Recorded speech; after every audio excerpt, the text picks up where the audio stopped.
Tsy nanadiny fidiran'ny mpianatra ny ministra ny fitaterana sy ny fizahana ny toetrandro nizara fitaovana ho an'ireo zanaky ny mpiasa izay atrika ny taom-pianarana vaovao noho izany ny ministra tompona andraikitra mazava ho azy fa dia manala fahasahiranana ho an'ireo ray aman-dreny ny fisiany zao hetsika izao. Fitaovam-pianarana na kit scolaire misa 100 no nizarain'ny ministra ny fitaterana sy ny fizahana ny toetrandro Andriamatoa Ralavabeboary Misa ho an'ny zanaky ny mpiasa nisy ministera zay saniny. Nefa jato amin'izany dia natokana ho an'ireo ho mpiasa ministera eto Antananarivo. Ny 200 ambiny kosa dia ho an'ireo mpiasa any anivonihy Sapandraraparitra. Misy kojakoja maromaro ao anatin'izy io misy ny kitapo misy ihany koa ny kahie sy ny trousse misy ny kojakoja maro samihafa ao anatiny.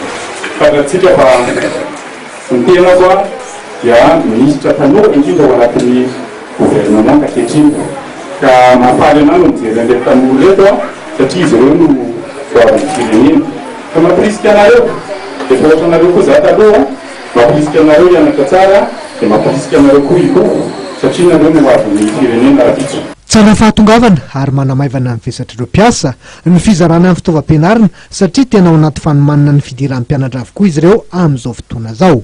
Mahatsapana tokoa vesatra mahazo ny mpiasa amin'ny fampidirana mpianatra tahaka izao ka dia nandraisanao sy ny filoham-pirenena andraikitra ny fampitaovana ny mpianatra ary tsapako fa nampita afatra ho an'reto ankizy madinika reto koa ianao teo izay afatra avy aminao sy ny filoham-pirenena ka dia manaraka ny saora.